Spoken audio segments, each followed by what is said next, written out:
Welcome to the Conspiracy Files with Paige Carter. I'm your host, Paige Carter. Imagine a world where punishment becomes a business, where every prison cell filled equates to dollars in someone's pocket. This is not a dystopian novel's plot, but a startling reality that has quietly woven itself into the fabric of America's justice system. We're talking about an industry that thrives on the incarceration of individuals, a system where profit supersedes justice, the prison industrial complex. As the sun sets and night falls, a sobering fact lurks in the shadows. The United States, a nation that holds only 5% of the world's population, accounts for a staggering 25% of its prisoners. What's more, this country's prison population has increased by an astounding 700% since the 1970s. But why? Is it an escalation in crime rates, or is there something more sinister at play? In the land of the free, a vast network exists where corporations, private prison companies, and even some government entities profit from the incarceration of individuals. A network that thrives on an endless supply of prisoners. A network known as the prison industrial complex. This term, coined in the late 90s, paints a chilling picture of an industry that profits from the revolving doors of America's prisons. Now, what does this mean for justice? When profit is derived from incarceration, does it not incentivize a higher prison population? And if so, does justice then take a back seat to the pursuit of profit? These are the questions we must grapple with as we delve deeper into this enigmatic web. Consider the story of the state of Louisiana, a state with the highest incarceration rate not only in America but in the world. Here, local sheriffs receive a daily stipend for each prisoner they house. Now, this may seem like a way to compensate for the cost of incarceration, but it has led to a perverse incentive to keep prisons full, and full they remain. As of 2018, Louisiana's prisons housed 38,000 inmates, a number higher than the total population of some of its towns. In a system where more prisoners mean more profit, it's worth asking, is justice being served, or is it being sold to the highest bidder? Then, there's the billion-dollar industry of prison labor, where inmates manufacture goods and provide services at severely reduced wages. This practice, while argued by some as a form of rehabilitation, has drawn comparisons to modern-day slavery. Unveiling the complex layers of the prison industrial complex is a journey that will take us through the corridors of power, hidden contracts, and the lives of those caught within its grasp. It's a journey that might leave us with more questions than answers. But it's a journey we need to take, for in the shadows of the unknown lie the truths we must uncover. The question remains, in the American justice system, is it truly justice that's being served, or is it profit? To understand the genesis of the prison industrial complex, we need to travel back to a tumultuous period in American history, the late 1970s. The economic downturn had left the country grappling with high unemployment rates and rising crime. It was in this milieu that the political discourse began to shift in favor of a tough-on-crime approach. The 1980s saw a surge in legislation that aimed to crack down on crime, most notably the war on drugs. These policies led to an unprecedented increase in the prison population, creating a demand for more prisons, and where there was demand, supply wasn't far behind. The first privately operated prison opened its doors in 1984 in Tennessee, marking the beginning of a lucrative industry that linked profit with punishment. The rationale behind privatizing prisons was ostensibly economic efficiency. However, the reality that unfolded was far from the promise. The rise of private prisons coincided with a climate of fear and secrecy. The very idea of profiting from punishment was controversial and sparked intense debate. Despite this, the industry continued to expand, often under the radar, thanks to complex and opaque contracts that kept much of its operations shrouded in secrecy. This era of mass incarceration also unfolded against a backdrop of political maneuvering. Powerful lobby groups representing private prison corporations wielded considerable influence over policy decisions, often pushing for harsher sentencing laws and longer jail terms. The aim? More prisoners, more prisons, more profit. Meanwhile, the United States began to witness a disturbing trend. A disproportionate number of those incarcerated were people of color, particularly African Americans and Latinos. The war on drugs, with its focus on urban, low-income communities, had a disparate impact on minority populations.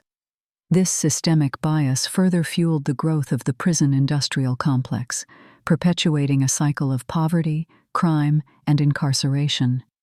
The fusion of punishment and profit has raised a slew of ethical and moral questions, and yet the wheels of the prison industrial complex continue to turn, propelled by a potent mix of profit, politics, and policy. What began as a response to a crime wave has morphed into a billion-dollar industry that some argue has lost sight of its primary purpose: justice. As we delve further into this complex narrative, we must keep probing, keep questioning. In the tension between profit and justice, where does the balance lie? And more importantly, whose interests are truly being served? At the heart of the prison industrial complex are key figures and organizations that have played major roles in its inception and proliferation. Among these are the two largest private prison companies in the United States: the GEO Group and CoreCivic, formerly known as Corrections Corporation of America. These corporations have been instrumental in shaping the industry, often through aggressive lobbying for policies favorable to their interests. The GEO Group, a Florida-based company, and CoreCivic, headquartered in Tennessee, together operate more than half of the private prisons in the United States. Beyond mere incarceration, their services have expanded into areas such as electronic monitoring, re-entry programs, and even immigration detention centers. But their primary business model remains the same. They are paid by the government per prisoner per day. In this way, their profit margins are directly linked with the number of people behind bars. These corporations have been known to invest heavily in lobbying activities. They have made significant campaign contributions to politicians, often those who support policies leading to higher rates of incarceration. This has been evident in their support for legislation, like the controversial 3 strikes laws, which mandate life sentences for individuals convicted of a serious violent felony and 2 or more previous convictions. Amid this corporate landscape, there are other influential players. The American Legislative Exchange Council, ALEC, a conservative nonprofit organization, has been a powerful force in shaping public policy.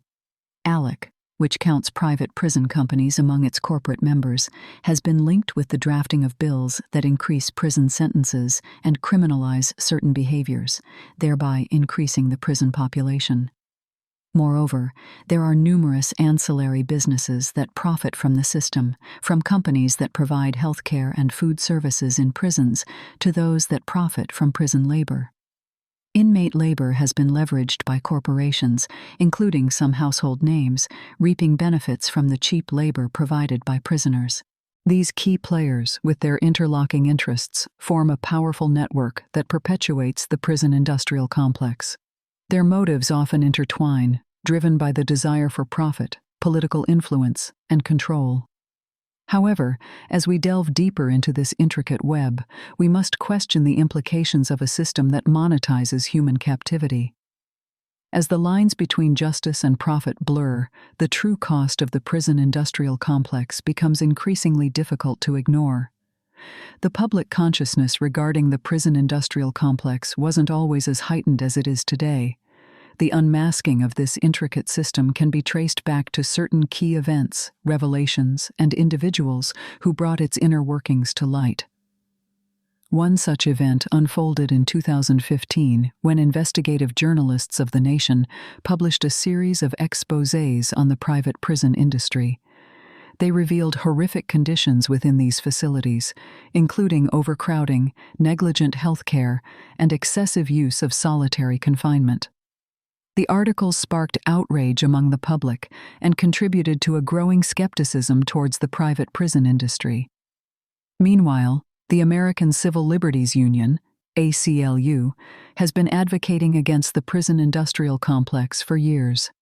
They have consistently raised awareness about the unfair profit motives of private prisons and their detrimental impact on the incarcerated population. In 2016, a significant leak unfolded as the U.S. Department of Justice announced its plans to end the use of private prisons. This decision came in the wake of a report by the Office of the Inspector General, which found that private prisons were more dangerous and less effective than their federally operated counterparts. The news was seen as a potential blow to the private prison industry, but their influence in immigration detention centers and state prisons remained largely unaffected. In the same year, Ava DuVernay's documentary, 13th, was released. The film, named after the 13th Amendment to the U.S. Constitution, explores the intersection of race, justice, and mass incarceration in America.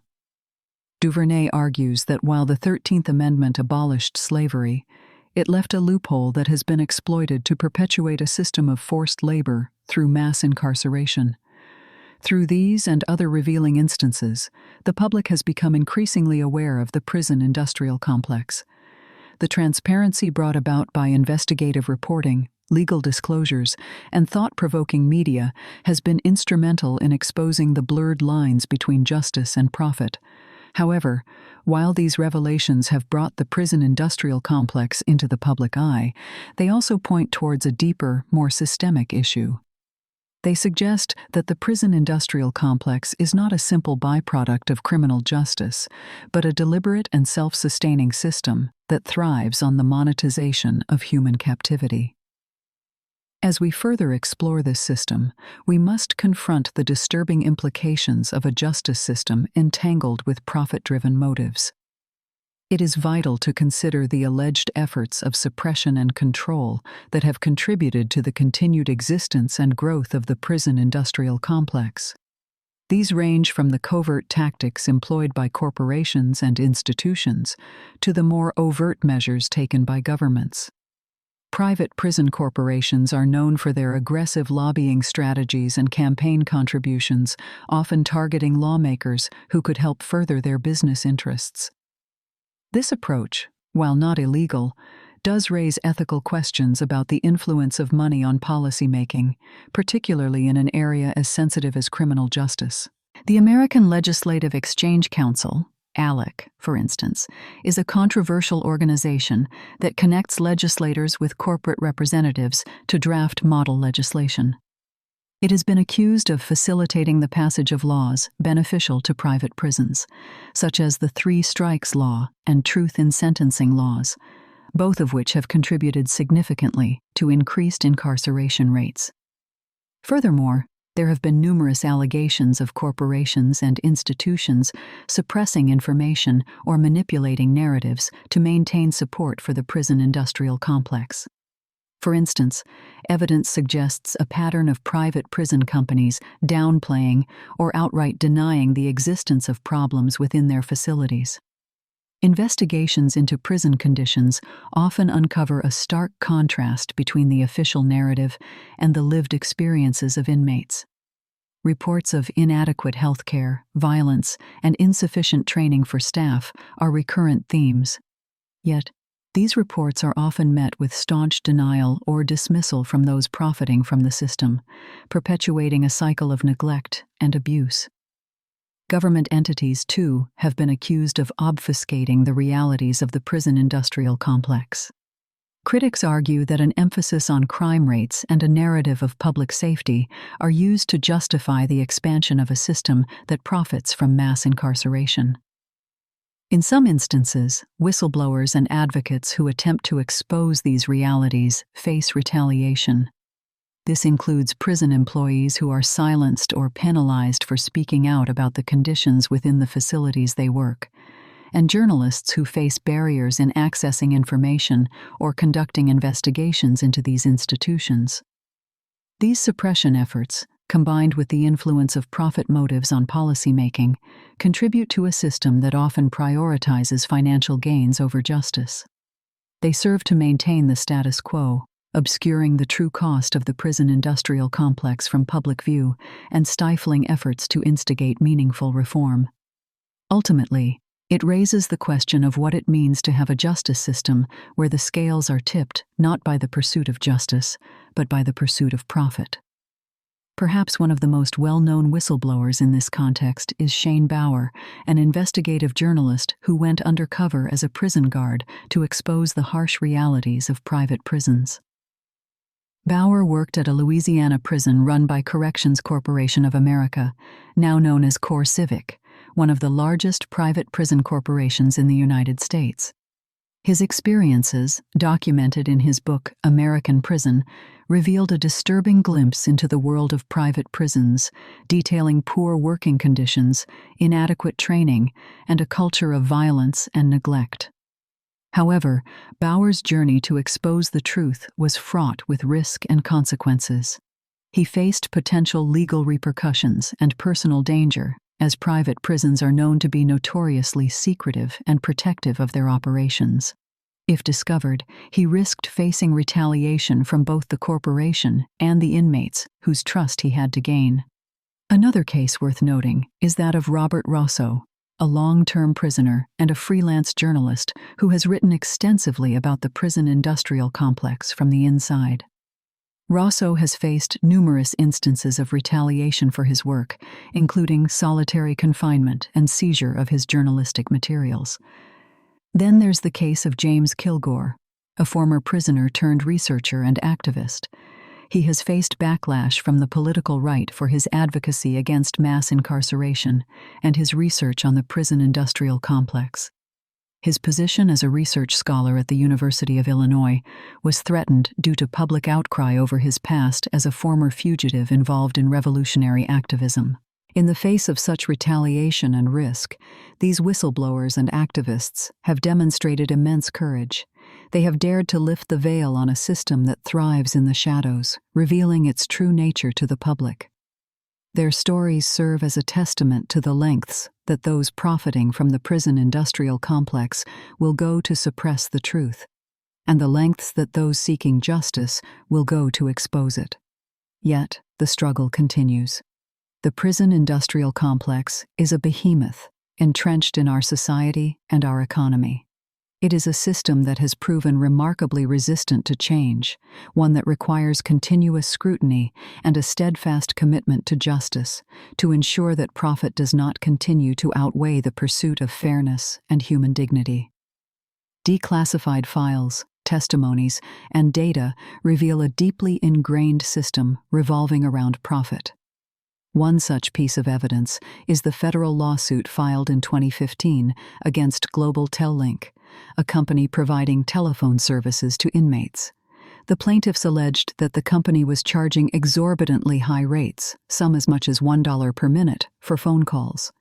This profiteering off of those incarcerated and their families is a vivid example of how the prison industrial complex places profit over justice.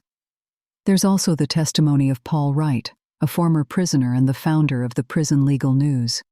He has documented instances of private prison companies lobbying for laws that would increase incarceration rates and lengthen sentences, thus ensuring a steady stream of revenue. In 2011, the American Civil Liberties Union, ACLU, released a report titled Banking on Bondage, Private Prisons, and Mass Incarceration. The report revealed that between 1990 and 2009, the number of inmates held in private prisons increased by 1,600%. This growth was driven, in part, by the lobbying efforts of private prison companies.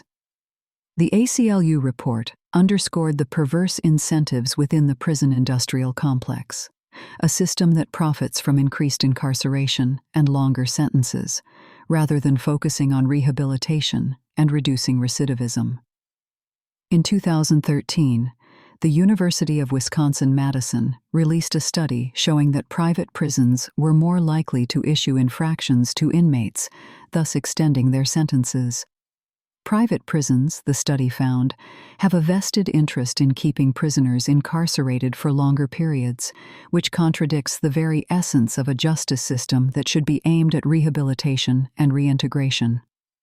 An investigative report by The Guardian in 2016 exposed the use of inmate labor by private companies, with prisoners earning pennies per hour while the companies reaped the benefits. This modern-day equivalent of slave labor highlights the exploitative nature of the prison industrial complex, where human beings are reduced to mere commodities in the pursuit of profit. These revelations are a stark reminder of the urgent need for reform. The prison industrial complex, as it stands, places profit over people and justice. It commodifies human lives, perpetuates a cycle of incarceration, and undermines the very concept of rehabilitation and reintegration. As a society, the challenge is to dismantle this system and replace it with one that truly serves justice, not just the bottom line. The public reaction to these revelations has been a mix of shock, anger, and calls for change. The media coverage has intensified, with news outlets across the spectrum focusing on the prison industrial complex and its impact on society. The narrative of prisons as profit-making machines, rather than institutions of rehabilitation and justice, has sparked widespread debate, prompting questions about the ethics of profiting from incarceration. The ACLU report, alongside other investigations, has fueled a wave of public outcry. This has manifested in the form of protests, petitions, and pressure on politicians to address the issue. The hashtag #EndPrisonProfiteering trended on social media platforms, becoming a rallying cry for those demanding change. Despite the public backlash, those who benefit from the prison industrial complex have adamantly defended their position. Private prison companies, for instance, have often countered accusations by arguing that they provide a necessary service in an overburdened, under-resourced public prison system. They claim that their facilities are more efficient and cost-effective, contributing to the overall functioning of the criminal justice system. However, these defense statements are frequently met with skepticism, especially in light of the evidence suggesting that private prisons often fail to deliver on their promises of efficiency and cost savings, instead focusing on profit maximization. Critics argue that this profit-driven approach directly contradicts the goal of reducing recidivism and rehabilitating inmates. Trust in the criminal justice system has suffered as a result of these revelations. The perception of justice being subverted by profit has led many to question the fundamental fairness of the system. The prison industrial complex has become a symbol of a system that many see as stacked against the poor and marginalized, who are disproportionately represented in the prison population.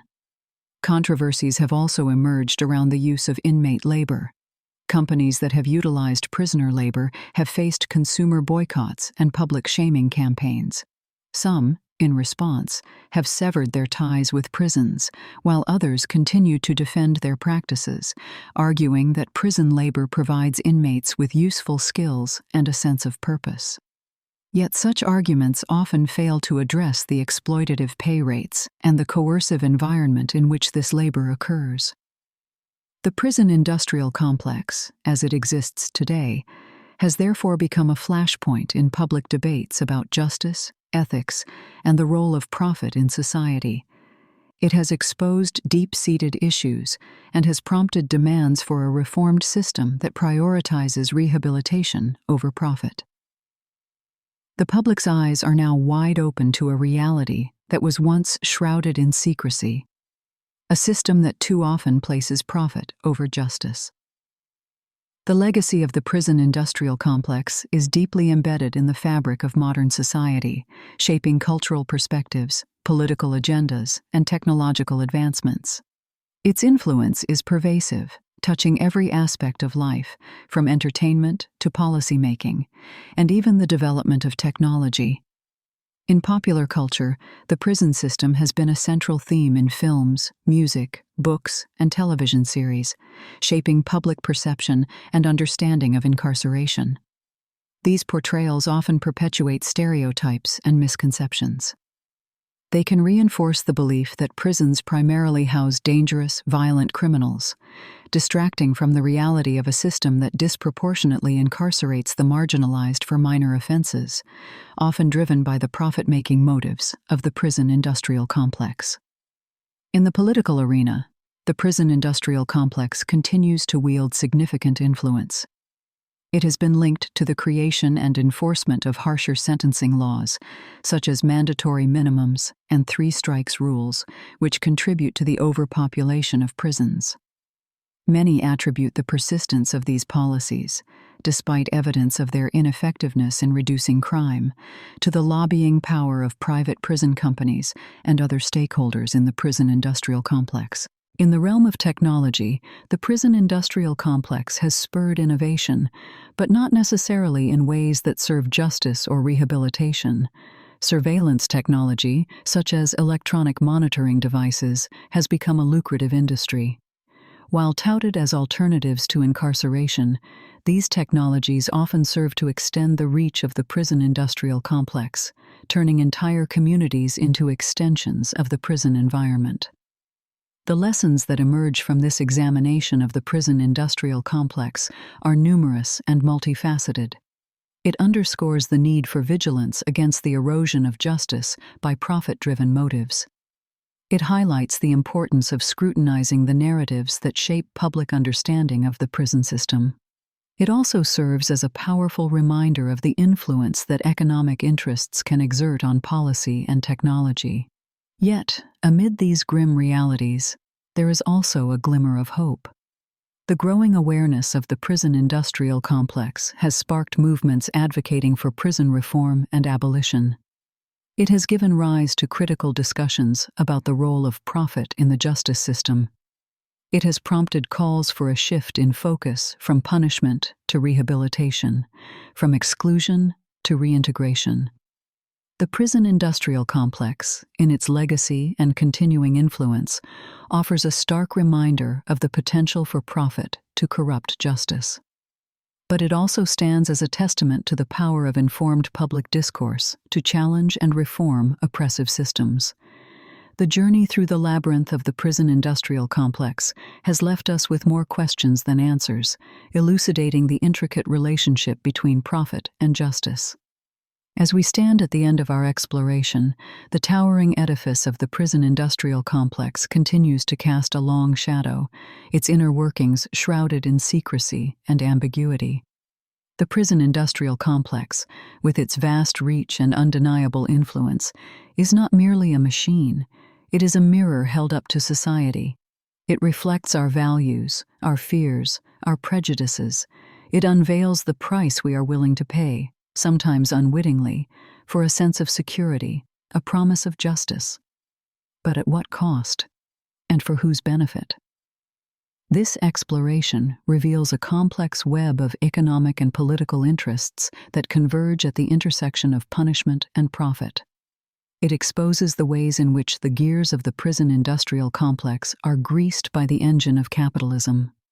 Yet, the complexities of this system, the full extent of its impact, and the motivations of those who uphold it remain obscured, hidden behind walls of secrecy and silence. The prison-industrial complex, in its murkiness, poses a challenge to the ideals of justice and fairness. It prompts us to question the true nature of punishment, the role of profit in a system designed to administer justice, and the societal implications of a punitive system that is increasingly commercialized. The questions raised by the prison-industrial complex are not just about prisons, or even justice. They are about us, as a society. They force us to confront our collective conscience, to question our priorities, our values. They challenge us to imagine alternatives, to envision a future where justice is not overshadowed by profit, where punishment serves as a pathway to rehabilitation, not a conduit to further marginalization. As we sift through the pieces of this complex puzzle, the prison-industrial complex remains an enigma, a paradox of justice and profit, of punishment and rehabilitation, of transparency and secrecy. It is a reminder of the power of hidden forces, of the ripple effects of our choices, of the resilience of structures built on profit and power. The prison industrial complex is a story that is still being written, its ending uncertain. As the narrative unfolds, the hope for change flickers in the darkness, illuminating the path towards justice. Yet the mystery lingers, the doubt persists. It is this uncertainty, this sense of unease, that keeps the story of the prison industrial complex alive, its secrets waiting to be unveiled, its truths waiting to be told. Thanks for listening. This has been The Conspiracy Files with Paige Carter. If you enjoyed today's episode, be sure to follow us wherever you listen to podcasts. And if you'd like to support the show, subscribe to the Forbidden Knowledge Network on Patreon. Subscribe now.